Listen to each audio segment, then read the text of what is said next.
Hey everybody, I am up on a Cherry on Top's blog today, and I really wanted to share with you this video of how I used a card making technique, no line watercoloring, to create a scrapbook layout, and I'm going to show you how to do that.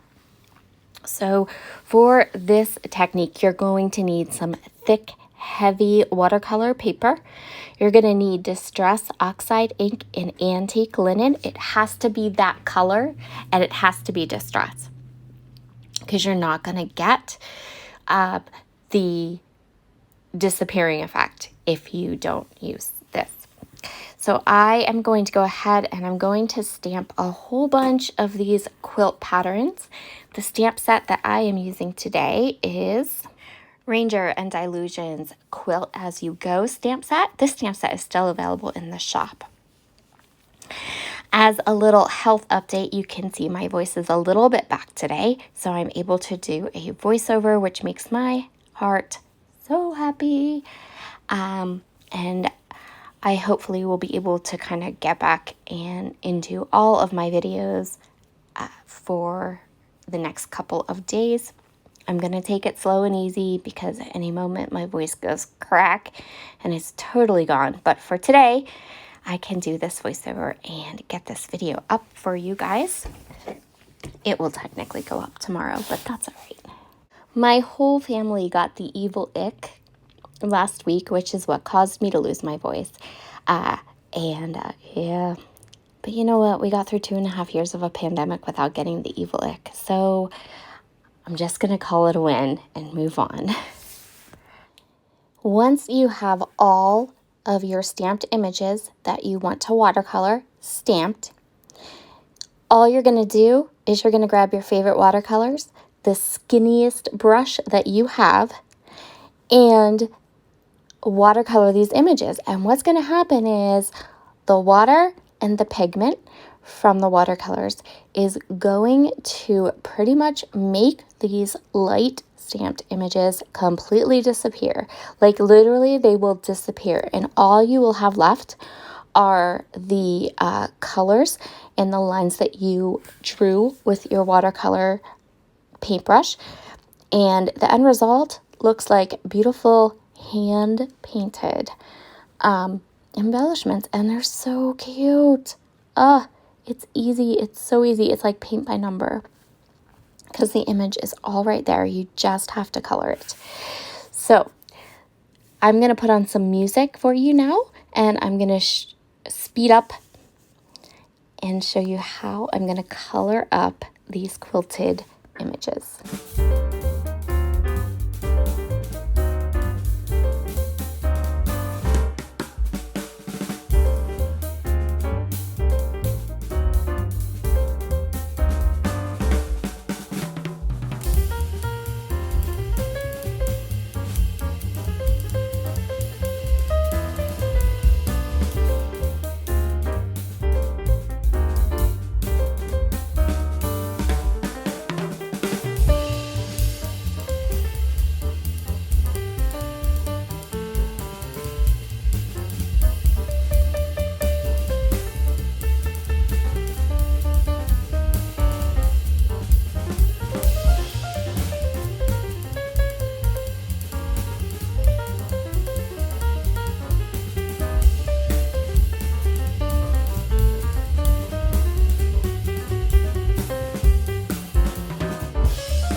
I color matched my images to go with the bright reds and pinks in Prima's Strawberry Milkshake collection.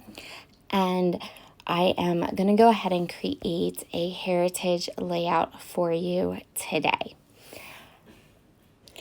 My idea for this layout is to have lots of layers and then these pops of the watercolored embellishments kind of peeking out from behind a lot of fun layers. I'm going to start with a mat for my photograph, and I'm keeping the mat pretty large. And then I'm going to work on just some coconut swirl basil white cardstock. And then I have these two little branding strips that I really wanted to go ahead to use at the top and the bottom, keeping this design really simple because I have already taken all the time to watercolor these images, and they're quite large, they're quite beautiful. I am going to cut them up a little bit so that I'm able to kind of get them tucked in and around, and that way I can add more pops of those bright reds and pinks to my finished layout. There are a couple cut apart pieces from this collection that I definitely wanted to use and to get on my photo on my page. So I'm going to go ahead and cut those all apart.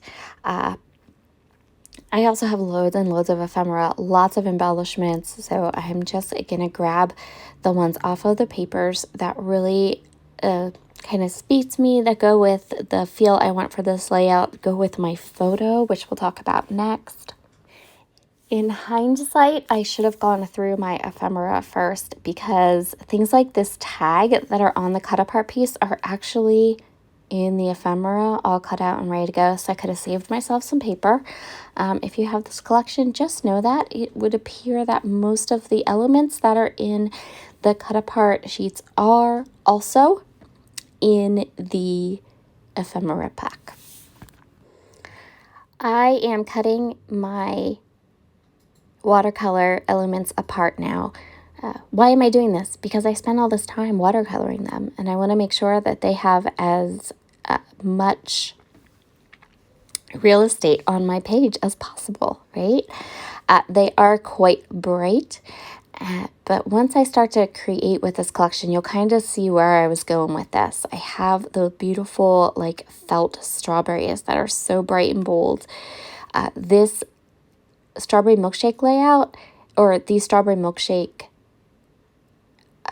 line, is full of these contrasts where everything's kind of light and pastel, and then all of a sudden you get this huge pop of a really deep dark red or really bright pink.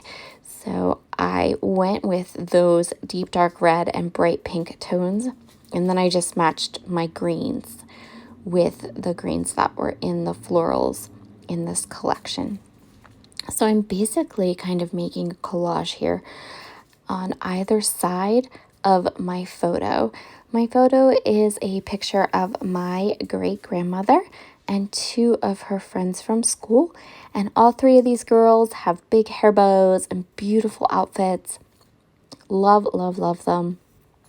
And this collection also has a little girl that has beautiful hair bows, and I loved also the addition of some of those little like Anna Green Gable elements, because these photos kind of reminded me of that time period, early 1900s, which is when the photo would have been taken. I'm making sure to add a little cluster to my top left and bottom right, just to help to balance everything out. And now I'm going to very carefully pick it all up and adhere all of these layers and clusters down to my page. As I adhere each cluster down, I'm going to add a felt strawberry or two, and I'm also going to add some puffy stickers to my clusters. I love, love, love these felt strawberries. I probably should have bought 2 packs because I'm pretty sure I used almost all of them. They are that bright, bold pop of red that's in this collection that I was telling you about. And they are textured but not bulky. They're so, so, so cute. And I also, now I was smart with the strawberry puffy stickers because I did buy 2 packages of those. But they're like gorgeous. The same thing, this is going to add a little bit more of that extra pop of the deep dark red and bright pink that's in my watercolored embellishments. To do the large middle part of my layout, I just used the 6-inch T-square ruler because I really wanted to get the photo centered and straight, and then I can kind of layer things in and around either side of my layout. I don't have a lot of journaling for this photo because I really don't have a lot of information about it other than I know that that is my great-grandmother. So I'm going to just add my journaling right along the bottom little branding strip. And I did that off camera after I'd already photographed this layout and everything, because I needed to look up and see if I really had any more information stowed away anywhere about this photo, but I didn't. So right now it has journaling on it, and that journaling just kind of annotates who is in the photo, and it's across the bottom. I'm going to add some little puffy stickers to finish this up. You can head over to a Cherry on Top's blog today and you can check out all the close-ups. There's a little write-up there just pretty much describing how to do the new line watercoloring if you are more of a person that needs to read something to be able to understand how it works, but it's very, very easy.